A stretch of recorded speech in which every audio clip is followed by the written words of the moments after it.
অনেক দিন থেকে ইচ্ছে ছিল বন্ধুরা যে একটা সারাদিনের ব্লগ করব। কি কি রান্না টান্না করি সেগুলো যদি পরপর সাজিয়ে গুছিয়ে দিই তবে কেমন হয়। সেই জন্যই চায়ের কাপ হাতে নিয়েই প্ল্যানটা ছকে ফেলেছিলাম। আর বাজার থেকে হাজির হলো যখন এই মিষ্টির প্যাকেট, তখন সেটা বারান্দায় নিয়ে চলে এলাম ভিডিও করতে।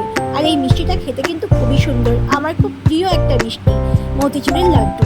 আর এটা বেশ নরম পাকের হয় বলে খেতে আমার খুব ভালো লাগে। আর এরপরেই একটা থালায় আমি মিষ্টিটা সাজিয়ে নিয়েছিলাম।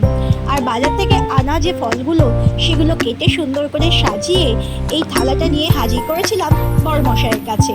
আর দেখো আকাশটা আজকে একেবারে সূর্যালোকে ভরপুর, তাই সুন্দরভাবে থালাটা আমি বারান্দাতেই নিয়ে এসেছিলাম যাতে ভিডিওটা খুব ভালোভাবে আমি করতে পারি। আর কিছু ড্রাই ফ্রুটসও দিয়ে দিয়েছিলাম, ফল খেতে একদম চাই না বলে আজকে কিন্তু অনেকগুলো ফল একসঙ্গেই দিয়েছিলাম খাওয়ার জন্য। তো যাই হোক, এরপর আমি আস্তে আস্তে চলে আসছি দুপুরের দিকে।